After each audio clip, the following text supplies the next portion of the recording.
कुंज बिहारी श्री हरदास आओ दुर्लभ श्री हरदास आओ विराजमान श्री हरदास श्री हरदास श्री हरदास।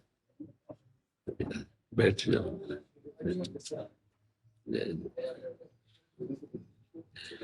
माला श्री जी के संतों को धारण करो। ये अमनिया महाराज जी, तो श्री जी के पास पहुंचा दो। हाँ, पहले महारानी जी को। हाँ, ये आप ले लो इनको, ये आप श्री जी को ले जाओ, श्रृंगार में प्रयोग कर लें। श्रृंगार को आप संतों को माला, वो भी देखो, उसको भी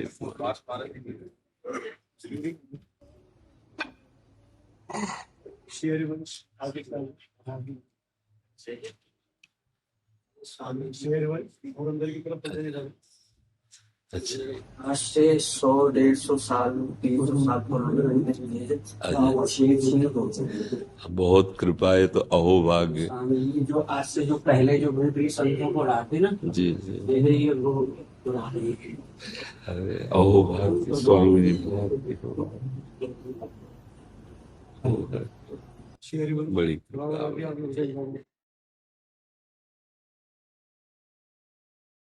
जय जय स्वामी मोनीदास सिंह महाराज थे जी जी जी। उस समय जो 500 संत जो करुणाधारी जो नित्य सिद्ध थे उनका चलना था। ओ, आपने तो निहाल कर दिया, निहाल कर।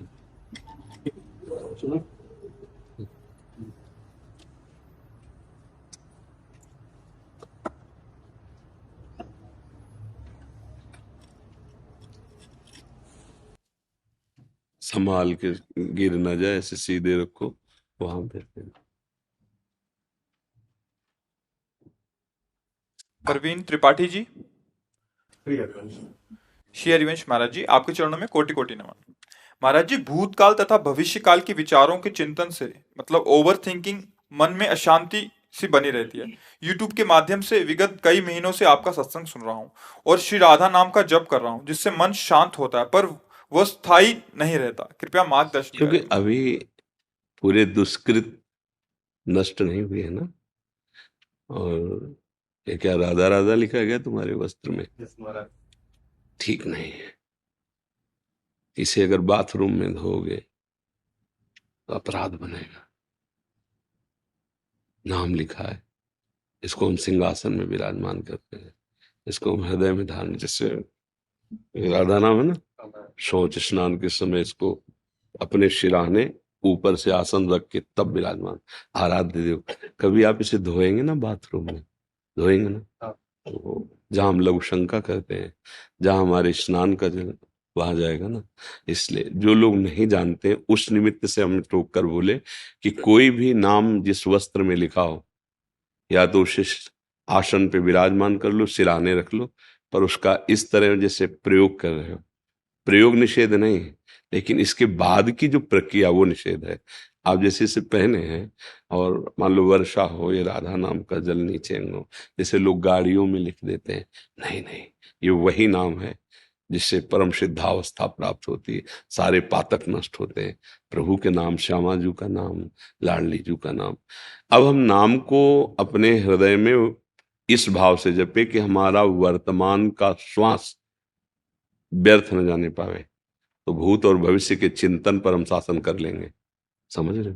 भूत माने बीता हुआ समय, जो बीत गया है, हमसे जो गलती हुई है या हमसे जो अच्छाई हुई है, उसे छोड़ो। आगे क्या होगा उसको छोड़ो। बीच में अभी जो हमारा वर्तमान समय, ये सेकंड चल रहा है, इसे पावन कर लो, तो भूत और भविष्य दोनों मंगल में हो जाएंगे। राधा राधा, मन पीछे का चिंतन कर रहा, काटिए उसे, विवेक के द्वारा काटिए। क्या होगा? पीछे जो गलती की उसमें समय गया, और उसके चिंतन में हमारा ये समय नष्ट करो आप। पीछे जो अच्छा हो गया भगवान की लीला से हो गया, अब हम उसका चिंतन करके अहंकार करें, वर्तमान के समय को नष्ट करें? नहीं, काट दिया।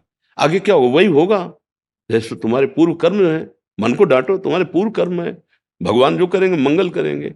राधा राधा राधा, ना हमें आगे की चिंता ना पीछे की चिंता। अब जैसे हम कोई कार्य कर रहे हैं, प्रमाद नहीं करना, भरसक प्रयास करके उस कार्य को सफल करना है, पर सफल नहीं होता, हमें चिंता नहीं करनी। कर्मण्येवाधिकारस्ते मा फलेषु कदाचन। सुख दुखे समय कृत्वा लाभा लाभौ जया जयो। लाभ हो या हानि, जय हो या पराजय, हम कर्तव्य से मुख नहीं मोड़ेंगे, पर फल की स्थिति में हम दुखी भी नहीं होंगे। हम हार जाते हैं, हमें फल नहीं मिलता है, तो कोई ना कोई भगवान का विधान है, हम दोबारा प्रयास करते हैं। मानव जीवन है, हम ऐसे निराश नहीं होंगे, तो हम आगे की चिंता नहीं करते। पीछे का जो हो गया है उसके लिए आम तो हम सर्व पापेभ्यो मोक्षयिष्यामि मा शुचा, भगवान के वचन याद करो। अब कोई बात नहीं। वर्तमान में ना आचरण में गलती होनी चाहिए, ना कर्तव्य में प्रमाद होना चाहिए, ना नाम जब छूटना चाहिए, फिर आप त्रिलोकी पर विजय प्राप्त कर लेंगे। ये स्थूल सूक्ष्म कारण, भूत भविष्य वर्तमान, सब मंगल हो जाएगा। क्यों चिंता करते हो? भगवान कह रहे अनन्यस चिंतयन्तो माम, बस कह रहे योगक्षेमम वहाम्य हम, अप्राप्त की प्राप्ति करा दूंगा, प्राप्ति की रक्षा मैं करूंगा, तू चिंता क्यों करता है? जो अप्राप्त है उसे प्राप्त करा दूंगा, जो प्राप्त है उसकी रक्षा मैं करूं। अब इससे ज्यादा भरोसा कैसे? कोई बड़ा पदाधिकारी आपसे कह दे, हाथ मिलाते हैं जाओ, तो आप फूले फूले घूमेंगे नहीं, और चाहे जिंदगी में फोन कभी ना उठावे। लेकिन मेरे भगवान कह रहे हैं, जो अनंत शक्तियों के स्वामी हैं, अनन्यस चिंतयन्तो माम ये जना परिपासते तेषाम नित्याभियुक्ता नाम योगक्षेमम। वही तो कह रहे हैं, तो चिंता मत कर, तुझे जो प्राप्त करना है मैं कराऊंगा, क्योंकि सब उनके हाथ में है, और जो प्राप्त है उसकी रक्षा मैं करूंगा। योगक्षेमम वहां में हम स्वयं मैं वाहन करूं, तुम बस केवल वर्तमान में चिंतन करो। शाम तक भजन होगा कि नहीं मुझे इसकी परवाह नहीं, पर अभी वाला मिनट हम खाली नहीं जाने देंगे, तो पूरा जीवन भजन में हो जाएगा। हम हर मिनट को, हर सेकंड को, वर्तमान को संभाले तो हमारा भविष्य मंगलमय होगा, और भूत जो हमें परेशान करने के लिए भूत जैसा लगेगा कर्म, वो भगवान नष्ट कर देंगे। अहम त्वाम सर्व पापेभ्यो मोक्षयिष्यामि मा शुचा। बस अर्थ आनंदित रहो वर्तमान में। हम क्या अविश्वास में हम घाटा उठा लेते हैं, अविश्वास में हम जलते हैं। अगर हमारा दृढ़ विश्वास हो जाए, एक भरोसो, एक बल, एक आस विश्वास, तो देखो कैसे प्रभु संभाल लें। सच्ची मानिए, हर मिनट उनका दुलार प्यार ऐसे अनंत माताओं जैसा। इसलिए कहता हूं कि भविष्य की चिंता मत करो, भूत को तो भगवान के चरणों में समर्पित कर दो, और नाम वर्तमान में लो, अच्छे आचरण करो, सदैव सुखी रहोगे। यह हमारे बात नहीं है, भगवान के सब प्रिय हैं।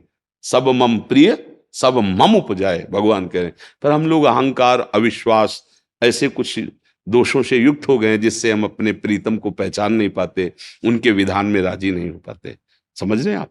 वर्तमान को संभालिए, उनके बल से वर्तमान में अच्छे आचरण हो, नाम जप हो, बस चिंता मत करो भूत और भविष्य की, वो संभाल लेंगे। हमारा कल्याण कैसे होगा इसकी चिंता न करो। भगवान कह रहे तेषाम हम समुद्धरता मृत्यु संसार सागरात, मैं उसका उद्धार। क्या हमें तो यही समझ में आता है, एक छोटा पदवी वाला बोल दे तो हमें गुमान हो जाता है, गर्व हो जाता है, और अखिल कोटि ब्रह्मांडों के प्रभु कह रहे हो हमें गुमान नहीं हो रहा, हमें बात समझ में नहीं आ रही। अरे मैं फूले फूले घूमना चाहिए, हमारा ठेका भगवान ने ले लिया। अच्छा वो सर्वज्ञ नहीं, अगर कोई पदाधिकारी ले, मेरे प्रभु तो सर्वज्ञ है, वो सर्वत्र नहीं, मेरे प्रभु सर्वत्र है। वो सर्वशक्तिमान नहीं, एक लिमिट है उसकी शक्ति की, प्रभु तो सर्वशक्तिमान है, इसलिए मुझे तो और प्रसन्न हो जाना चाहिए, पर हमें विश्वास नहीं होता, इसलिए हमारा ये चित्त ऐसे। तो आप चिंता न करो, उसको विवेक से काटते रहो, मन को समझाते रहो, ए तेरी गलत सलाह है, और वर्तमान में नाम जप करोगे तो ये बल मिल जाएगा। नाम जपत आई सब सोई, देव सुबुद्धि कृपा करी मोई। जब नाम जप होता है ना, तो सब ज्ञान विज्ञान अंदर आने लगता है, बुद्धि में प्रकाश हो जाता है, वो मन को शासन में ले लेती है। अभी क्या मन बुद्धि को अधीन किए हुए, मन बुद्धि को अधीन किए हुए, इंद्रियां मन को अधीन किए, सब उल्टा हो रहा है, इसीलिए हम फंसते चले जा रहे हैं। जरा नाम जप कीजिए, अब जो वास्तविक शासन हो, बुद्धि मन को अधीन कर लेगी, मन इंद्रियों को अधीन कर लेगा, इंद्रियां निर्विषय हो जाएंगी, भगवत साक्षात्कार हो जाएगा। नाम जप करो। श्री भोलूदास जी, राधे राधे महाराज जी, आपके चरणों में कोटि कोटि प्रणाम। महाराज जी, शास्त्र आज्ञा पालन करने का निरंतर बल कैसे मिले? गुरु चरण आश्रय से, ध्यान मूलम गुरु मूर्ति, पूजा मूलम गुरु पदम, मंत्र मूलम गुरु वाक्यम, मोक्ष मूलम गुरु कृपा। श्री गुरुदेव भगवान के चरणों का आश्रय समस्त ज्ञान विज्ञान से संपन्न कर देता है। बस आश्रय लेना कठिन है गुरुदेव का, अहंकार के कारण।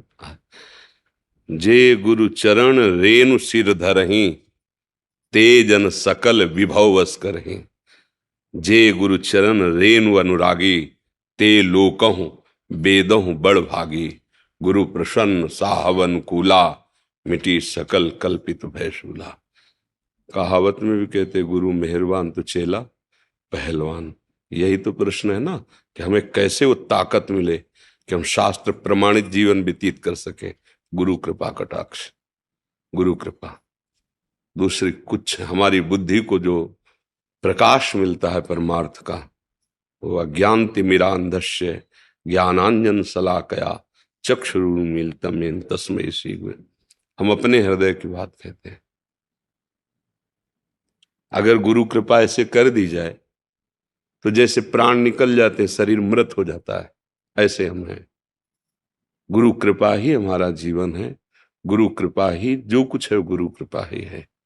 अगर हमें गुरु कृपा का भरोसा हो जाए तो फिर सब यंत्र जो अंतःकरण है ना, जो ये तन्मय हो रहा है प्रकृति में, ये भगवत स्वरूप हो जाए। बस गुरु प्रताप पर आजकल हम अपने लोग मनमानी आचरण के द्वारा गुरु को साधारण मनुष्य या बहुत भजनानंदी संत समझकर उनकी अवहेलना कर देते हैं। हम गा जरूर लेते हैं गुरु साक्षात पर ब्रह्म, लेकिन अनुभव नहीं कर पाते। अगर अनुभव हो जाए तो फिर प्राप्ति किसकी करनी है? सामने वस्तु तत्व बैठा है, वो अनुभव में आ जाए। जिसकी निष्ठा हो गई गुरु चरणों में तो शास्त्र सम्मत उसका जीवन हो जाता है। मन ऐसा मतवाला हाथी है कि गुरु शासन के बिना ये कब्जे में नहीं आता। जैसे वो होता है ना अंकुश, तो निरंकुश मन को गुरुदेव के कृपा कटाक्ष वचन उपदेश मंत्र, ये अंकुश हैं जिनके द्वारा ये वश में होता है। अन्यथा सूत्र याद कर लो शास्त्रों के, पर वो तुमको ले वहीं जाएगा जहां उसकी संकल्प वृत्ति गई है। आपके सहयोग से आपने जो स्वीकृति देकर संकल्प बना लिया, वो वहीं तुम्हें भ्रष्ट करेगा। अब बचा सकते हैं तो गुरुदेव बचा सकते हैं। वो अंदर भी हैं, बाहर भी हैं। उन्हीं का ये साम्राज्य है, अध्यात्म साम्राज्य गुरुदेव का है। हमारी तो समझ में इतना आया है कि गुरुदेव के वचनों पर चलना, गुरुदेव के चरण आश्रय का बल और जीवन गुरुदेव को समर्पित, तो आपका जीवन गुरुदेव का जीवन, गुरुदेव का जीवन आपका जीवन। जो गुरु वही शिष्य, जो शिष्य वही गुरुदेव। जो शिष्य वही, जो सच्चा शिष्य नहीं बना वो कभी गुरु पद में बैठने लायक नहीं होगा। जो सच्चा शिष्य है वही गुरु, और जो गुरु है वही शिष्य के हृदय में अवतरित हो जाता है। तो जो गुरु वही शिष्य, जो शिष्य वही गुरु। अभेद स्थिति तस्मित् तज्जने भेदा भावात्। प्रभु और प्रभु के जन में अभेद स्थिति हो जाती है। गुरु कृपा ही केवलम। गुरुदेव की कृपा क्या है? उन्होंने जो नाम दिया है, मंत्र दिया है, जो हमें उपासना की रहनी बताई, हमें अक्षरशः वैसा चलना चाहिए, पर हम चल नहीं पाते, तो गुरु अवमान हो जाता है, अवज्ञा हो जाती है, अवहेलना हो जाती है। तो हमारी बुद्धि क्या है कि विपरीत चलने लगती है। सृष्टि में कहीं भी अपराध करोगे, दोष तुम्हारे गुरु पे आएगा। किसी का भी अपमान करोगे तो जब आप गुरु का चिंतन करोगे तो गुरु पर दोष दृष्टि हो जाएगी, जलन, क्योंकि तुम्हारा तभी पतन हो पाएगा। जब प्रधान कनेक्शन तुम्हारा कटेगा ना, तभी माया तुम्हें रौंद पाएगी, ऐसे रौंद नहीं सकती। गुरु के आश्रित को माया नहीं रौंद सकती। एक बार गुरुदेव भगवान के संग प्रदक्षिणा हो रही थी, तो सहज में पूर्व चर्चा में से कहा कि कबीर दास जी के पंथ के संत थे, तो उधर हमने देखा उनके जो शिष्य थे बहुत हष्ट पुष्ट और बहुरंगी बाबा, उनको गांव के लोग कहने लगे थे, क्योंकि कई तरह के कपड़े के टुकड़े सिल करके शरीर में धारण करते थे, बड़े ही विरक्त। और उनके गुरुदेव बहुत वयोवृद्ध थे, ज्ञान वृद्ध भी और वयोवृद्ध। अब क्या अपराध हुआ था ये तो पता नहीं था अपने लोगों को, पर इतना पता था, आओ तो साहब साहब साहब ऐसे करके आते, डंडा रखा था, डंडा लेते, मतलब पूरा डंडा जोश से मार भी नहीं सकते थे, ऐसी अवस्था शरीर की थी, धम्म से मारते ऐसे। फिर पीछे हटते, साहब साहब साहब, आओ, 10 बार डंडा मारा। अब इसके बाद जब वो बाहर निकल भिक्षावृत्ति के लिए, तो गांव वाले कहे थे, बूढ़े बाबा थे, तुम धक्का, अरे उनका हमारे साहब, हमारे गुरुदेव, ऐसा। तब गुरुदेव भगवान ने कहा, जो गुरु के प्रति तन मन प्राण समर्पित है उसको माया स्पर्श भी नहीं कर सकती। जिसको गुरु का शासन मिल गया वो काल शासन से मुक्त हो गया। तो हमारी वृत्ति गुरुदेव के चरणों का आश्रय ले, तभी हम शास्त्र सम्मत जीवन। नहीं, शास्त्र क्या कह रहे हैं ये आप दूसरे को उपदेश कर लोगे, इतना ज्ञान हो जाएगा, पर आप अपने मन को चेला नहीं बना पाओगे, मन को उपदेश नहीं कर पाओगे। ये पक्की बात है, बड़ा सूक्ष्म है भगवत मार्ग। तो जहां कहीं आपसे अपराध बन जाएगा तो अपने गुरु पर दोष दर्शन होने लगेगा, गुरु पर जो श्रद्धा का भाव का कनेक्शन कटने लगेगा, फिर पतन होगा। अन्यथा गुरु आश्रित शिष्य को त्रिभुवन में कोई भी परास्त नहीं कर सकता। गुरु कृपा बहुत बड़ी वस्तु है। तो शास्त्र प्रमाणित जीवन या भागवतिक जीवन गुरु कृपा से होता है। जो गुरु के वचनों पर आसक्त हो गया, वो चाहे गृहस्थ हो चाहे विरक्त हो, महात्मा बन जाता है, अर्थात हृदय की स्थिति उसकी महान हो जाती है। जो गुरु चरणों का आश्रय, गुरु वचनों का पालन करने वाला, ये सबके समझ में नहीं आएगी, क्योंकि जो देहाभिमान से चल रहा है वो क्या समझे। पर आप परमार्थ के प्रतीक हैं, इसलिए आपसे निवेदन है, मन वचन कर्म से गुरु की अधीनता, उनके वचन की अधीनता, वचन आधीन सदार हैं। जो गुरु ने आदेश कर दिया, रात दिन वही नाम, वही मंत्र, वही आचरण, बस वैसे हमारे प्रीतम है गुरुदेव। गुरुदेव साधन नहीं है, गुरुदेव साध्य वस्तु है। पर जिस दिन हमारा साधन ठीक हो जाएगा तो गुरुदेव में दिखाई देने लगेगा।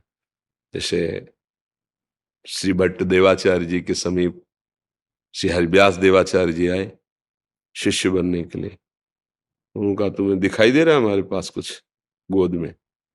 उनका नहीं। तो जाओ 12 वर्ष गिरिराज जी की परिक्रमा करो और राधा नाम रटो। 12 वर्ष तक गुरु आज्ञा में परिक्रमा। फिर आए, कुछ दिखाई दे रहा है? बोले फिर जाओ 12 वर्ष, फिर जाओ। फिर जब 24 वर्ष बीती, फिर देखो कितना समर्पण। अभी दीक्षा नहीं दी, पर गुरु आज्ञा में 24 वर्ष गिरिराज जी में व्यतीत किए, परिक्रमा देते हुए नाम जप करना, भिक्षावृत्ति। जब आए तो बोले कुछ दिखाई? बोले हाँ, प्रिया प्रीतम गोद में बैठे हैं। तो वही महावाणी को प्रकट करने वाले हरिव्यास देवाचार्य, ये गुरु भक्ति, ये गुरु समर्पण। जब गुरुदेव के वचनों पर, नहीं तो कि 24 दिन के लिए आदेश कर देना, 24 दिन आप ऐसा करो तो अपने हट जाएंगे आज्ञा से। 24 साल गुरु की आज्ञा, जबकि बनाया नहीं था, केवल कह रहे थे स्वीकार कर लो, उन्होंने आदेश किया, बस प्रकाशित हो गया। दिव्य निकुंज देश का जो सुख आगम निगम पुराणों से भी अगोचर है, न देव ब्रह्मादे न खलु हरिभक्ते न सुहृदा, इनसे भी वो प्रकाशित हो गया। हरिव्यास देवा महावाणी, महावाणी अगूढ़ रस है, ऐसा जो गूढ़तम से भी प्रकाशित है, एकदम प्रकट रखा है। पर वो बहुत महावाणी कोई सबकी समझ में आने वाली थोड़ी बात है। महाप्रेम रस प्रिया प्रीतम, पर गुरु कृपा से जो लीला देख रहे हैं वही लिख रहे हैं। यह है गुरु कृपा। श्री अग्रदेवाचार्य जी के परम कृपा पात्र श्री नाभाजी महाराज, गुरु कृपा ही तो थी ना। जो दिव्य दिव्य महापुरुष जिनके विषय में आप चिंतन भी नहीं कर सकते, उनका चरित्र लिखा है। जिसका चिंतन किया वो महापुरुष आके पूरा चरित्र बता गए। दिव्य दृष्टि संपन्न, बाह्य दृष्टि तो दिव्य दृष्टि संपन्न। जब अपने गुरु जी की मानसिक सेवा में, तो उन्होंने पूछा तुम कौन? तो उनका आपका जूठन पाने वाला। यहाँ कैसे? मतलब मानसिक सेवा में तुम्हारा, हमारी मानसिक सेवा, शिष्य की मानसिक सेवा में गुरु का प्रवेश तो ठीक है, लेकिन गुरु की मानसिक सेवा में शिष्य का प्रवेश, तो उनका आपकी जूठन, मतलब आपकी कृपा प्रसादी से। तो ये जितना भी अध्यात्म वैभव है ये गुरु कृपा से मिलता है। ऐसे गीता जी में भगवान ने कहा महापुरुषों के पास जाए, प्रणिपातेन च प्रश्नया, दैन्य भाव से, शरणागत भाव से, तब जाकर के बोध होता है। तो इसलिए हमें लौकिक दृष्टि न रखते हुए भागवतिक दृष्टि रखकर गुरुदेव के वचनों पर चले तो शास्त्र सम्मत ज्ञान स्वयं हमारे हृदय में, जो भी यंत्र हमारे भाग रहे हैं ना, सब ठीक हो जाएंगे। गुरु कृपा में बहुत बड़ा बल होता है, बहुत आप सोच नहीं सकते। मतलब कर तुम अकर तुम अन्यथा कर तुम गुरुदेव, बस बहुत बार ये मतलब अनुभव की बात कह रहे हैं। जहां हमारी बुद्धि काम नहीं कर रही, जहां हमारा बल काम नहीं कर रहा, जहां हम हार रहे हैं, वहां गुरुदेव ने वैसे उठा दिया, छू ही नहीं पाया। नीचे का जो ताप था, जो जलन, छू नहीं पाया। इसलिए गुरु जैसा कृपालु, गुरु जैसा महामहिम, तो भगवान ने भी आज्ञा की, मोते अधिक गुरु ही जिए जाने। अपने हृदय में गुरुदेव भगवान को मेरे से भी अधिक माने, क्योंकि उन्हीं की कृपा से मेरा अनुभव होता है। मैं उसी के हृदय में प्रकाशित होता हूँ जिसके हृदय में गुरु कृपा होती है। आशीष जी, जी महाराज जी आपके चरणों में कोटि कोटि प्रणाम। महाराज जी, जिस प्रकार भक्त के अंदर व्याकुलता आती है भगवान के दर्शन की, क्या ठीक उसी प्रकार भगवान भी अरे वो व्याकुल हो जाते भगवान ही व्याकुलता रूप में आते हैं। भगवान में आती क्या है, भगवान ही व्याकुलता रूप में आते हैं। समझ रहे हो ना? भक्त के हृदय में जो भगवत मिलन की व्याकुलता होती है वो भगवान ही है। वही व्याकुलता जब प्रकाशित हो जाती है तो भगवान उसी में प्रकाशित हो जाते हैं। वो अपनी थोड़ी है, वो भगवान ही कृपा कर व्याकुलता रूप में आते हैं। जहां परम व्याकुलता बढ़ी, बस उसी समय साक्षात्कार हो जाता है। पर अब व्याकुलता पहले इस बात की हो कि हम भजन भूले ना, प्रभु का चिंतन। नारद जी ने लिखा है, तद विस्मरणेन परम व्याकुलते थे। अगर हम आधे पल के लिए भी नाम छूट रहा है, ऐसा लगा, हमें तड़पन हो जानी चाहिए। जैसे मछली को जल से अलग करो ना तो प्राण उसके, ऐसे तद विस्मरणेन परम व्याकुलते थे। तदर्पिता अखिलाचारिता तद स्मरणेन परम व्याकुल। सारे आचरण आपके भगवत समर्पित होना चाहिए। श्री कृष्ण अनुकूल लेन, प्रभु के अनुकूल, प्रतिकूल वर्जनम, प्रतिकूल का त्याग, और निरंतर नाम जप। तब जो ये व्याकुलता भगवत दर्शन की होती है, ये स्वयं भगवान ही होते हैं। ये भगवत स्वरूप है। जहां वो व्याकुलता हुई तो उसी व्याकुलता में भगवत साक्षात्कार होता है। रोम रोम पुलकित है, अश्रुधारा चल रही, अब जिया नहीं जा रहा। प्रभु अब आपके बिना कैसे जिए? न रात में चैन, न दिन में चैन। तो उसके नेत्रों में, उसके मन में, कण कण में वही प्रीतम उसको दिखाई देने लगता है। व्याकुलता ही भगवत दर्शन कराती है। तो ये व्याकुलता भगवत स्वरूप होती है। ऐसी व्याकुलता उत्पन्न होती है, सब लोक परलोक की चाह सब भस्म हो जाती है।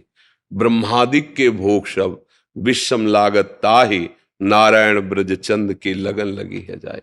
भगवत दर्शन की लालसा जागृत हुई तो ब्रह्मलोक के भोग भी उसे विष के समान लगने लगे। व्याकुलता का परिचय ब्रह्मलोक के भोग भी, यहां तो मृत्यु लोक के तुच्छ भोग हमें परास्त कर देते हैं। खान पान भोग विषय विलासिता मृत्यु लोक की घृणित, देवलोक की तो और फिर ब्रह्मलोक। लेकिन जो हरि के लिए व्याकुल होता है वो कैसा होता है? बोले ब्रह्मलोक के जितने भी भोग हैं उसे विषवत दिखाई देते हैं। जैसे कोई बमन खाना नहीं चाहेगा, ऐसे रमा विलास राम अनुरागी तजत बमन जिमे जन बड़ो। वो बड़भागी महापुरुष समस्त माया के वैभव को बमन की भांति त्याग कर भगवान के लिए केवल व्याकुल। तो ये जो व्याकुलता है ये साधना का फल नहीं है, ये स्वयं साध्य है। स्वयं भगवान कृपा करके व्याकुलता विरह रूप में आते हैं। बस वो जहां विरह व्याकुलता आई तो भगवान प्रकाशित हो जाते हैं। रुरुदु सुस्वरम राजन कृष्ण दर्शन लालसा। तो उसी समय तासा महावीर भूत छौरी इसमय मान मुखाम्बुजा पीतांबर धरास्रग्वी साक्षात मनमथ मनमथा। करोड़ करोड़ कामों के भी मन को मत देने वाले मुरली मनोहर ललित त्रिभंगी श्याम सुंदर वही तासा महावीर उसी समय उन्हीं के बीच में वही प्रकट हो गए। कब? जब कृष्ण दर्शन लालसा रुरुदु सुस्वरम राजन। भगवत दर्शन की लालसा से ऐसा रोना प्रकट हुआ कि अब प्राण निकल जाएंगे यदि आप नहीं मिले। कबीरदास जी भी कहते बिन रोए किन पाइया प्रेम प्यारा मीत। प्रेम ते प्रगट होए, ये प्रेम व्याकुलता भगवत स्वरूप है। इसी में भगवत साक्षात्कार होता है। समझ रहे? और ये होती तदर्पिता अखिलाचारिता। तद स्मरणेन परम व्याकुल थे। कोई भी आचरण भगवान के विरुद्ध ना हो, भगवत समर्पित आचरण हो, और नाम जब ऐसे हो कि अगर आधे पल के लिए भी छूट जाए तो व्याकुल हो जाए, जैसे मछली जल के बिना। तो यही व्याकुलता भगवत दर्शन की व्याकुलता में बदल जाती है, और भगवत दर्शन की व्याकुलता ही भगवत स्वरूप में प्रकाशित हो जाती है। वो सब भगवान ही है। ईश्वर वीतरागी हैं, सर्वज्ञ हैं, हितोपदेशी हैं। महाराज जी, अगर हम अपना मतलब भगवान करता धरता कैसे हो सकते हैं किसी जीव को, क्योंकि वो तो वैसे वीतरागी है। नाम जब करो बुद्धि की नहीं जान पाओगे। सीपी में समुद्र कभी नहीं समाता। एक समुद्र का मेढक जो है कुआं में आके दैवश गिर गया, तो कुआं के मेढक ने कहा कि आप कौन हैं, कहाँ से आए हैं? तो उनका मैं समुद्र में विहार करने वाला हूँ और यहाँ गिर गया हूँ। उनका समुद्र कितना बड़ा होगा? तो इधर से इधर उछला कुआं वाला मेंढक, इतना होगा। फिर इधर से इतना होगा। बोले जीवन भर उछलते रहो तो तुम भी इस कुआं की मेड़ के अंतर्गत उस समुद्र को नहीं जान सकते। भगवान क्या है, भगवान कैसे हैं, भगवान कौन है, भगवान ऐसा क्यों करते हैं, सब प्रश्नों का समाधान डट के नाम जप करो। यदि हमारे पास आए हो, नाम जप करो, हर प्रश्न का उत्तर तुम्हारी श्रवणेंद्री में और तुम्हारे हृदय में पहुंच जाएगा। नाम जप नहीं करोगे ना, तो भाई देखो, तर्क विवाद के लिए हमारा जीवन नहीं है। हम सबसे हारे हैं, सबको प्रणाम है। हम कोई ज्ञानी महात्मा नहीं, अपने प्रभु के चरणारविंद का आश्रय लिए। लेकिन हर प्रश्न का उत्तर तभी समझ में आएगा जब आप भजन करोगे, क्योंकि लौकिक विषय तो है नहीं। अब भगवान कैसे करता धरता है ये तुम्हें थोड़ी बता सकते हैं, ये तुम्हारे हृदय में अनुभव में आएगा कि भगवान कैसे हैं, कैसा उनका सृष्टि सृजन है, कैसा उनका पालन है, कैसा उनका संहार है। वो सब कुछ करते हुए भी कुछ नहीं करते, वो सब कुछ करते हुए कुछ भी नहीं करते, और कुछ भी नहीं करते हुए सब कुछ कर रहे हैं। वो सब कुछ होते हुए भी कुछ नहीं है, कुछ नहीं होते हुए भी सब कुछ है। वो सत्य है, वो सत्य और असत दोनों से परे है। कैसे उसको अनिर्वचनीय तत्व जब भजन करोगे तो अनुभव गम में भजे जे, वो आपके अनुभव में आने लगे। और सही पूछो, आप और आप जब मिट जाएगा तभी आप जानोगे कि क्या है। जब तक आप और आप, तब तक उसे जान नहीं सकते। संसार से आसक्त हुआ पुरुष कभी भगवान को जान नहीं सकता, समझ रहे हो? और भगवान में आसक्त हुआ संसार से अनासक्त बकाया नहीं रह जाएगा, सारा ज्ञान आ जाएगा। अब आप देखो, क्या संसार में आसक्त हो या भगवान में? हृदय से देखो, हम तो मित्र की तरह बात करते हैं। अभी तो संसार। हाँ भैया, तो नाम जप करो, मेरी प्रार्थना मान लो। जब करने से मेरी क्रोध मान माया में कमी आ रही, कसायों में मंदता। हाँ, और भजन करो। रोज में महाराज जी सुनो, जैसे जैसे लाभ हो वैसे वैसे लोभ बढ़ता है, ऐसे ही भजन का लोभ बढ़े। और हमें कुछ नहीं प्राप्त करना, कुछ नहीं जानना, सब ज्ञान का ज्ञान है। यदि तुम्हारा अंदर का चिंतन संसार का छूट जाए तो जानत तुम्हें हो जाए, और तुम कोई नहीं हो। महाराज जी, आपके निमित्त से संसार दृष्टि कम होती जा रही है। भगवान कृपा करे, खूब नाम जप, नाम जप। अमरजोत सिंह रंधावा जी, साउथ अफ्रीका से। राधे राधे। राधे राधे महाराज जी, आपके चरणों में कोटि कोटि प्रणाम। महाराज जी, मैं अभी साउथ अफ्रीका में परिवार के साथ रह रहा हूँ। महाराज जी, मेरा एक प्रश्न है। गुरु जी, आपने कहा जिस पर कृपा होती है वो राधा नाम जप सकता है। साउथ अफ्रीका में रहते हुए मैं वहां के लोगों को जब कर्म के बारे में बताता हूँ तो वो ना ही मुझे समझ पाते हैं और ना विश्वास करते हैं। वो लोग जिन धर्मों को मानते हैं उनमें भी बहुत तो प्रभु हमें प्रेमी मिलते जरूरत हैं। क्या है किसी को बताने की? हमें जरूरत क्या है? हमें प्रेम करना है, हमें भगवत प्राप्ति करनी है। जब हमको जो हमारा लक्ष्य है उसका अनुभव हो जाएगा तो वही लक्ष्य सब में दिखाई देगा। हमें हमको सुधरना है। जैसे हम आपके पास बैठे हैं, तो अपने भाव से बैठे हैं। मेरे प्रभु मेरे सामने इन रूपों में आकर प्रश्न करके हमें सौभाग्य देते हैं अपनी चर्चा करने का, अपने सिद्धांतों के वर्णन करने का। हम आपके उद्धार के लिए नहीं बैठे हैं, आपको प्रसन्न करने के लिए बैठे हैं। आप कौन हैं? हमारे आराध्य देव हैं सब में। आप अभी गाली देने ना माने, हम हाथ जोड़ेंगे। जैसी लीला करो हो तो हमारे प्रीतम ही, आप जानो आपका कार्य जाने। अब हम ये सोचे कि हम जगत का परिवर्तन कर दें, नहीं होगा। हम तो उनके एक तुच्छ दास हैं। वो स्वयं अवतरित हुए हैं, अवतार हुए ना भगवान के। क्या सब परिवर्तन हो गया था क्या? नहीं। हाँ, जिसने माना उसका परिवर्तन हुआ। भगवान स्वयं उपदेश कर रहे हैं दुर्योधन को, बिल्कुल परिवर्तन नहीं हुआ, क्योंकि मानता ही नहीं था। समझ रहे ना?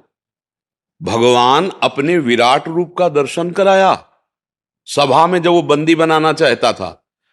तो भीष्म जी ये सब परमानंद को प्राप्त हो रहे हैं, और वो कह रहा है तुम्हारी माया है, तुम्हारा जाल जो हमारे ऊपर चलने वाला नहीं। विराट रूप भी उसको कोई फर्क नहीं पड़ रहा है।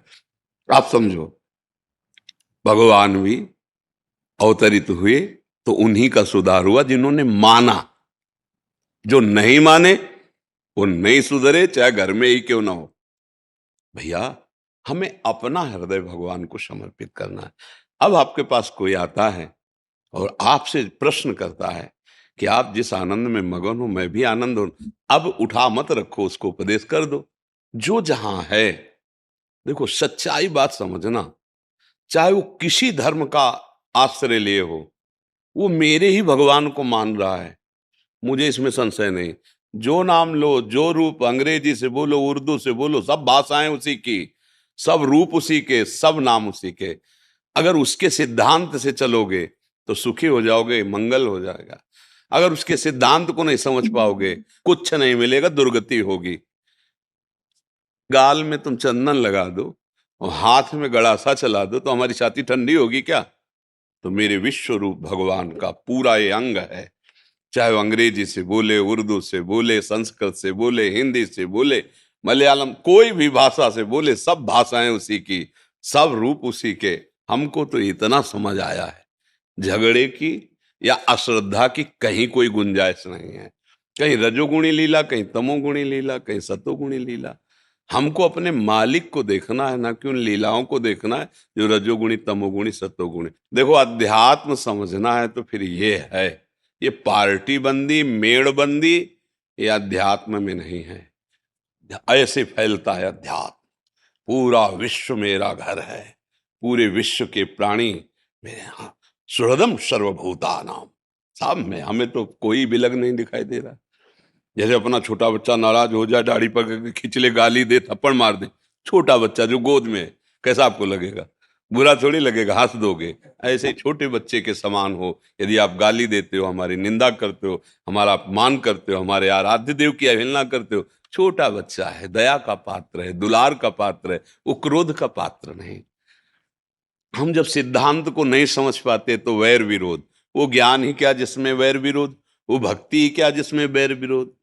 तो हमको दूसरों को नहीं सुधारना है, हमको अपने को सुधारना। और हम जोर जोर से बोले राधा राधा राधा, अब कान में पड़ रहा है ना, तुम मानो ना मानो, तुम्हारा मंगल होगा, तुम्हारा कल्याण होगा। आग को श्रद्धा से छुओ तो जला देगी, धोखे से छू जाए तो जला देगी, और जबरदस्ती को छुआ दे तो जला देगी। जब आग में दाहिका शक्ति अपना काम किए बिना नहीं छोड़ती, तो तारण शक्ति, सुख प्रदान करने की शक्ति, मंगल करने की शक्ति नाम में है। चाहे श्रद्धा से सुनो या अश्रद्धा से सुनो, चाहे जैसे नाम कान में पड़ा ना, मंगल हो जाएगा। जब ठाकुर हरिदास जी को वो म्लेच्छ जन कोड़े से मार रहे थे, जल्लाद, तो ठाकुर हरिदास जी कहते हरि बोल, हरि बोल। तो कहते हरि बोल बोलता है, हरि बोल बोल। तो देख के मुस्कुरा दिए, अब इसका भी कल्याण हो जाएगा, क्योंकि इसने हरि बोला। तो हमको अपने अनुराग मार्ग में चलना है। सब हमारे प्रभु के स्वरूप है। हम किसी को उपदेश करके महात्मा बनाने के पहले अपने मन को उपदेश करें, अपने मन को लगाएं। जो हम दूसरों से करवाना चाहते ना, वो पहले हमारे जीवन में होना चाहिए। हम लोग दूसरों को उपदेश देने में बहुत प्रवीण हैं, पर अपने मन को उपदेश देने में बिल्कुल कच्चे हैं। देखो ना, अरे अभी आपसे पूछे कोई कि कल्याण कैसे होगा, आप बता दोगे, लेकिन अपने मन को उस मार्ग में चलाने में अभी कच्चे हो। तो सच्चा ज्ञान वही है जो अपने मन को चेला बना ले, अपने मन को श्रोता बना ले, और सत्संग से सुनी हुई बात उसको सुनावे और उसको लाइन में चलावे। हम लोग दूसरों को चलाना चाहते हैं और अपने मन के गुलाम हैं, कुछ हाथ नहीं लगेगा। तो भैया सुधरो, स्वयं सुधरो। स्वयं जब पुष्प में पराग आ जाता है तो भौरे मड़राने लगते हैं। भौरों के लिए निमंत्रण कार्ड नहीं भेजा जाता। जब आप में राधा नाम का प्रभाव जागृत होगा ना, तो स्वयं लोग लुभायमान हो जाएंगे। कैसे तुम्हें ऐसी शांति स्थिति रहती है, कैसे तुम मुस्कुराते रहते हो, क्या रहस्य है? बोलो राधा राधा, तब उसकी समझ में आएगा। पहले अपने को इतना बलवान बनाओ, इतना आनंदमय बनाओ कि दूसरे के मन को मुग्ध कर लो। फिर जो उपदेश करोगे तो बसीकरण की तरह खींचा चला आएगा। अबे हमारा ही मन नहीं राधा नाम में पगा, तो हम दूसरों को उपदेश क्या करें? ऐसे भाव से परमार्थ में चला जाता है। कोई प्रश्न? ये जो भगत कह रहे हैं कि मेरा गृहस्थ मन नहीं लगता है मेरा, मैंने कि राधा नाम जपो और आगे महाराज जी मार्गदर्शन करेंगे। मैंने कि मैं तो मन लगता कहाँ है? वैराग्य आ गया मन में, है? अब यही रहने का इच्छा है भाई। हाँ वृंदावन में। हाँ, बढ़िया है, बढ़िया है, उसमें कोई परेशानी नहीं। पर जो आपके कर्तव्य कर्म है उनका निर्वाह हो गया। जो संतान है या जो परिवार के जन हैं, क्या उनका कर्तव्य आप मुक्त हो गए? नहीं, तो फिर नहीं। देखो, अधूरा काम मत छोड़ो, वो भी भगवान का ही कार्य है। और मन वैरागी हो जाए, इससे बढ़िया क्या बात है? तन को रखो परिवार में और मन को रखो जहां कृपा निधान प्रभु, उनके नाम रूप चिंतन में। इससे बढ़िया महात्मा और कौन हो सकता है? अगर तन से वैराग्य और मन विषयों का चिंतन कर रहा है तो ढोल में पोल है के लिए, दम्भ पाखंड है के लिए? और आप तो कह रहे हो मेरा मन वैरागी हो रहा है। बात बन गई यार। घर में रहते हुए बुजुर्गों की सेवा, बच्चों का पालन पोषण और मन वैरागी, मन भगवान में, यही तो महात्मा का लक्षण है। बड़े बड़े विरक्तों को भी जिन्होंने उपदेश किया, वो जनक जी महाराज, रानी है, परिवार है, राजा, बड़े बड़े विरक्त जहां सर झुकाते अम्बरीश जी महाराज, चक्रवर्ती सम्राट। बात को समझ लो, भागने की जरूरत नहीं है। जहां हो वहीं नाम जप करो, धाम का आश्रय अपने कर। अगर कर्तव्य पालन हो गया है और पति पत्नी राजी है कि चलो वृंदावन वास करे, और धन है, भैया फ्लैट खरीद लो, आराम से रहो, भजन करो। और अगर कर्तव्य नहीं, तो कर्तव्य छोड़कर भागने की जरूरत नहीं है। वो सेवा है। जैसे आपके शरीर का पालन पोषण करके माता पिता ने आपको मार्ग दिया, ऐसे आपका कर्तव्य है। बेटियों का ब्याह हो जाए, बच्चे सुव्यवस्थित, कर्तव्य पूरा हो गया, अब पत्नी को साथ लेकर के वृंदावन वास करो, भजन करो, है नहीं? अगर वो कहती है हम अपने बच्चों के साथ रह लेंगे, तो कोई बात नहीं, हम एकांत सेवन करते हैं, क्योंकि अधिकार है, उससे अनुमति लेके ही जाया जा सकता है। ये मनमानी आचरण करने से ना इधर बनता है ना फिर उधर बनता है। नहीं जी जी कि हमने दीनदयाल अनुसंधान केंद्र का निर्माण करा रहे हैं। जी इससे गाय के उत्पाद से पंचगव्य, हाँ कैंसर के रोगों का निदान, जी बहुत सारे प्रकल्प खड़े कर रहे हैं। आयुर्वेदिक चिकित्सालय, जी ऐसे बहुत बड़े प्रकल्प हैं। हाँ तो इन्हें निरंतर चलाए रखें, हाँ ऐसा आशीर्वाद आपसे। हाँ। इसमें गौएं रखी जाएंगी। हाँ, 250 गाय रखेंगे, हाँ उनका पेशाब, उनका गोबर कलेक्ट करेंगे हाँ और वो अनुसंधान केंद्र में चलाया जाएगा। हाँ उसका रिसर्च होगा, उसके द्वारा पंचगव्य और दवाइयाँ, फार्मेसी कैसे तैयार हो सकती है। हाँ, बहुत अच्छा आयुर्वेदिक है। चिकित्सालय बना रहे हैं, हाँ, हमारा जो विश्वविद्यालय भी बना रहे हैं। हमारा जो हृदय की बात की, हम आपके साथ हैं हृदय से। उसका लक्ष्य है कि आजकल जो है क्या हुआ, धन की, लाभ की ज्यादा बुद्धि बढ़ गई, तो हमारी गौओं का आदर कम हो गया। अच्छा, ट्रैक्टर चलने से बछड़ों और बैलों का महत्व खत्म। अच्छा, उनको छोड़ दिया गया है, ऐसे छोड़ दिया गया है। अब वो बहुत तरह से उनको दुख मिलता है, और वो एकत्रित होकर जिस फसल में जाते हैं, तो वहां उनको या तो भगाया जाता है या वो फसल किसान के लिए। हम चाहते हैं कि सब ऐसे मिल मिल करके गौ सेवक बने। कुछ ऐसे स्थान रखें, मान लो आप 250 रख रहे हो, कोई 50 रख ले, कोई 100 रख ले, ऐसे गौ सेवा हो। तो हम जो कहते हैं ना कि गौ हमारा धर्म है, उसकी रक्षा होनी चाहिए, तो उसमें ये होना जरूरी है। अगर नहीं होगा तो कैसे होगा? दूध की प्रधानता से हमारी देसी गाय ज्यादा दूध नहीं देती है, तो अब लाभ के लोभ से गौओं की तरफ से भाव हट रहा है जन समाज का। बैल थे, बड़ा आदर था, क्योंकि खेती जोतते थे, अब ट्रैक्टर से हो रही है, तो बछड़े और बैलों का आदर कर। तो हम ये चाहते हैं कि ऐसे विवेकवान, ऐसे धन संपन्न लोग, 4 लोग एकत्रित होकर के इन गौओं के लिए एक व्यवस्था करें। और जैसे आप ये बता रहे हैं, तो इससे क्या होगा, पालने वाले को भी सहयोग मिल जाएगा और लोगों का कल्याण भी होगा। ऐसी वस्तुएं लोगों को स्वास्थ्य बढ़ाएंगी और हमारी गौएं सुरक्षित रहेंगी। अच्छी बात है, आप इसको कीजिए और इसका विस्तार कीजिए। 4 लोगों को ऐसा उपदेश कीजिए, ऐसा भाव दर्शाइए, जिससे वो गौ सेवा परायण रहे। धन्यवाद। जो हमारे मन में डिज़ायर है, जी। मैं अंग्रेजी में एक आध शब्द बोल सकता हूँ। आप इच्छा जो हमारी है जी। वो भी ईश्वर की ही है, हम्म। क्योंकि ईश्वर ही सब जगह है। नहीं, इसमें देखना है, इसमें विभाग करना पड़ेगा, अभी आपको समझना होगा। एक है हमारी वासना जनित इच्छा और एक है उपासना जनित इच्छा। उसको ये देखना पड़ेगा कि देह भाव से वासना जनित इच्छा है या उपासना जनित है। उपासना जनित है तो आदरणीय है, और वासना जनित है तो उसको देखना होगा कि धर्म विरुद्ध है या उसमें। जैसे समझिए, दो प्रकार की बुद्धि, इतना आपको तो परिचय मिला होगा, कुमति और सुमति। जैसे रामायण में है ना, कुमति सुमति सबके उर रहे। तो कुमति जनित इच्छा और सुमति जनित इच्छा, अगर कुमति जनित इच्छा है, जैसे जो अधर्माचरण करने वाले जन, प्राय कुमति जनित इच्छा होती है, उसका धन अपहरण कर लेना, उसका व्यभिचार कर लेना, उसका ये निषेध है। और जो सुमति जनित इच्छा है, शास्त्र सम्मत है, वो आदरणीय है, उसका पालन करना है। भगवान इच्छाएं प्रकट नहीं करते। आप भजन करके देखिए, इच्छाओं का समाधान होता है।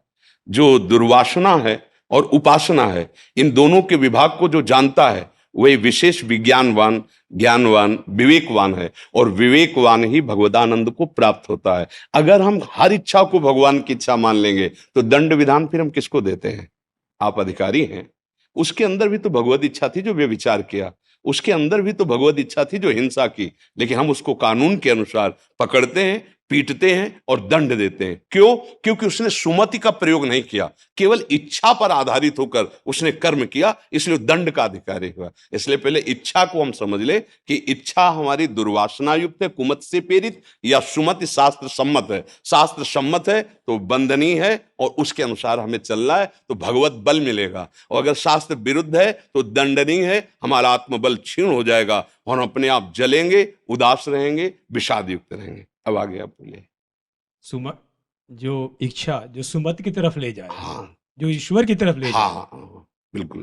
कोई भी इच्छा हाँ उसको सुमत में बदलना, हाँ और जो ईश्वर की तरफ ले जाए उस मार्ग पे चलाना, हाँ वो भाव जब आने लगे, जी।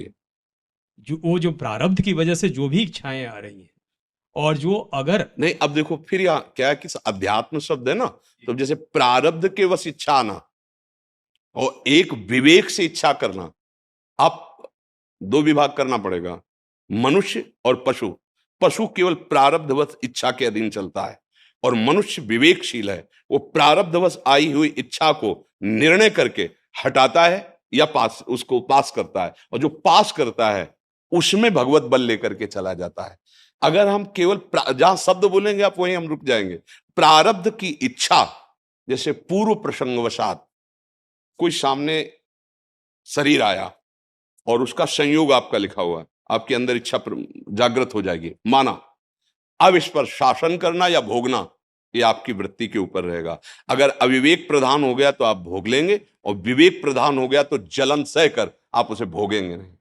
बहुत सूक्ष्म है। प्रारब्ध शब्द लगाने पर ही इच्छा पर अंकुश आ जाएगा, उस पर निर्णय आ जाएगा। और भगवत शब्द लगाने पर, क्योंकि हम मनुष्य हैं, अगर हम केवल प्रारब्ध के अधीन चलते हैं तो हम भगवत प्राप्ति नहीं कर सकते, क्योंकि हमें नवीन कर्म करने का जो अधिकार है वो शास्त्र सम्मत इच्छा के अनुसार है, प्रारब्ध के अनुसार नहीं। प्रारब्ध हमारे शास्त्र सम्मत इच्छा में बाधा पहुंचाने के लिए आ सकता है या सहयोग करने के लिए आ सकता है, वो हमें परास्त नहीं कर सकता या वो हमें भगवत प्राप्ति नहीं करा सकता। किसी की कुंडली में भगवत प्राप्ति नहीं लिखी होती, उसको इसी मानव देह में ऐसी साधना, ऐसी तपस्या, ऐसा संयम करना होता है जो भगवत साक्षात्कार करता है। जैसे आपने प्रभु कहा जी कि मनन से ही जी ज्ञान होगा, जी। तो ज्ञान आने के लिए मनन करेंगे। इच्छा आ रहा है उस पे मनन करेंगे, हाँ बिल्कुल बिल्कुल, मनन करेंगे हाँ कि किधर जा सकता है। हाँ ज्ञान तो ज्ञान प्राप्त करना पड़ता है, हाँ और ईश्वर की तरफ भक्ति करनी पड़ती है। हाँ उसी ज्ञान की बात को लेकर जी ये इच्छाओं को जी किस रूप में बदला जाए, उस जी पे मनन किया जाए, जी। वो तो धीरे धीरे ही आता है। हाँ आएगा धीरे धीरे, पर निर्णय तत्काल करना पड़ेगा, निर्णय तत्काल करना पड़ेगा। जैसे हमारे हृदय में बात आई, दोनों बातों को समझना होगा कि भगवत मार्ग में हमें चलना है, तो हम शाम तक जिएंगे कि नहीं, कोई भरोसा नहीं ना। हम इसे बहुत लंबा नहीं खींचेंगे, भले हम 1000 वर्ष की आयु बजे जो भी हो, हमें पता नहीं। हम इसे तत्काल के लिए लागू करेंगे, क्योंकि अगर अगला मिनट हमारे जीने का भरोसा होता तो हम इसे धीरे धीरे लंबा सरका के ले जाएंगे, फिर स्थिति प्राप्त करेंगे। बहुत विवेक से समझना, हम शाम तक जिएंगे कि भरोसा नहीं है, और ये शरीर छूट करके मनुष्य शरीर ही मिलेगा, इसका भी कोई निर्णय अपने पास नहीं है। तो हमें क्या करना, अभी वो बात बनानी, अभी, जिससे अभी शरीर छूट जाए पर मुझे भगवत प्राप्ति हो। वो क्या होता है, बिगड़ी जन्म अनेक की, अब वहीं सुधरे आज, पहले स्वीकार करो, हे प्रभु मैं आपका, आज से मेरा जीवन आपके चरणों में समर्पित, एक एक श्वास में नाम जप करूंगा, धर्माचरण करूंगा। ये निश्चय हुआ है आपका, अभी हो नहीं ऐसे, निश्चय हुआ, ये निश्चय अभी हुआ, अभी शरीर छूट जाए तो आप भगवत प्राप्त हो जाएंगे। अब आपकी जितनी श्वासें बची हैं, आप प्रयास कर रहे हो भगवत आचरण, भगवत नाम, भगवत लीला गुणानुवाद, अब जितना भी समय होगा वो आपका भगवत में माना जाएगा, भगवत प्राप्ति हो जाएगी। आज हम निश्चय करें, इसके लिए हम कल के लिए नहीं छोड़ें, क्योंकि कल हमारे हाथ में नहीं है। प्रभु जी। अनुभव जब आएगा जी। तभी आएगा, अभी वो तो कृपा है उनकी। सुनो, अनुभव आपका अपने पास है, आप भूल गए उसे। पूरी गीता सुनने के बाद और कुछ नहीं मिला। स्मृति नष्टो मोहा स्मृति लब्धा तो प्रसादन में अच्युता, हे अच्युत, जो मोह था वो नष्ट हो गया।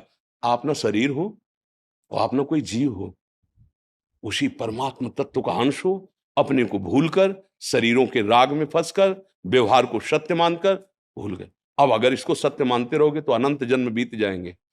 बिगड़ी जन्म अनेक की, अब वहीं सुधरे आज, बस यही स्वीकृति करनी। इसीलिए कहा गया संत समागम बड़ी बड़ी तपस्याओं से भी श्रेष्ठ है, क्योंकि ये जो वृत्ति हमारी अंदर से कि धीरे धीरे, नहीं, अभी इसी क्षण मैं प्रभु आपका हूं, आज से जितनी श्वासें मुझे पता नहीं, आपको समर्पित करता हूं। अब कितनी श्वासों में स्मरण कर पाऊंगा ये आपका बल होगा, लेकिन मैं समर्पित आज से आपका हूं। आज से आपका कल्याण शुरू हो गया, आज से मंगल शुरू हो गया। तात स्वर्ग अपवर्ग सुख धरी तुलाए कंग, तुलनताय सकल मिली जो सुख लव सत्संग। ये बात आपको स्वीकार अभी करनी है। पता नहीं हमारी अगली श्वास है कि नहीं, प्यारे अच्छे से निर्णय करके देखो, अगली श्वास का भरोसा नहीं तो मुझे इसी क्षण वो उपाय कर लेना है कि अगली श्वास जाए तो मैं प्रभु को प्राप्त हो जाऊं, किसी साधन बल से नहीं, या गुण साधनते नहीं हुई, तुम्हारी कृपा पाओ कोई कोई। अभी समझ जाओ और समझ के फिर चलो। जैसे आपको हर समय स्मृति कि आप कौन हैं, आपका पद क्या है, आपका कर्तव्य क्या है, पढ़ना नहीं आपको, ऐसे ये स्मृति जागृत हो जाए कि आप वास्तविक कौन हैं। ये अवास्तविक है, वास्तविक नहीं है। न शरीर वास्तविक है, न पद वास्तविक है। ये तो केवल सेवा मिली है और ये सेवा पात्र है शरीर, पर आप नहीं है, आप कुछ और हैं। और उसी को स्वीकार कर लीजिए तो स्वीकृति से सारी बात बन जाएगी। वही एहसास तो चाहिए। हाँ, प्रार्थना करते हैं, अभी स्वीकार करो हृदय में कि मैं प्रभु आपका हूं, जैसा भी हूं, और आज से मेरा जीवन आपके चरणों में समर्पित। तो जो भी जीवन है, समय नहीं है इसलिए सुग्रीव जी ने कोई साधना नहीं की थी प्यारे, केवल हनुमान जी ने शरणागति करवा दी। और उसी प्रश्न में जो बाली ने को संशय था कि मैं और सुग्रीव तो एक ही जैसा हूं ना, क्यों भगवान ने इसका पक्ष लेंगे। जब भगवान ने मारा तब यही प्रश्न किया, मैं बैरी सुग्रीव प्यारा, मैं जानता हूं मेरा भाई जैसे आचरण वैसे ही आचरण इसके। आपका कब भजन किया जो आपने इतना पक्ष ले लिया। बोले अभी इसने शरण ले लिया है। मेरे शरणागत का शत्रु मेरा शत्रु, मेरे शरणागत का मित्र मेरा मित्र। अभी इस बात को सूक्ष्मता से पकड़ लो, अभी स्वीकृति करो, नाथ आपको अभी स्वीकार किए हुए है। अब आगे जो होगा वो जाने, पर स्वीकृति मेरी अभी है कि मैं आपका हूं। बस यही इच्छा प्रबल कर लो, प्रभु मैं जैसा भी हूं आपका हूं, हर चेष्टा मेरी, हर श्वास आपके लिए है। बस अभी आप भगवत प्राप्त, अभी आपके अंदर जो दिव्य ज्ञान उदय होने लगेगा, इसी इच्छा से होगा। इच्छा से यह ज्ञान होता है, इच्छा से जन्म मृत्यु होता है, और इच्छा से ज्ञान होता है, और इच्छा से मोक्ष प्राप्त हो जाता है। अब ये इच्छा भागवती की इच्छा स्वीकार कर लो। शायद ठाकुर जी की ऐसी कृपा हुई कि यही संभाषण करने के लिए आपको रोका है, उन्हीं का विधान है। पर हमें ये बहुत अच्छा लगा कि आप एक ऐसे पद में होते हुए भी आप अध्यात्म के विषय में इतनी प्रवीणता से बात समझ रहे हैं। मतलब विशेष कृपा आपके ऊपर ठाकुर जी की है। नहीं तो कुछ ऐसे पद होते हैं ना जिनका मद चढ़ जाता है तो समझ में अध्यात्म नहीं आता। धन्यवाद।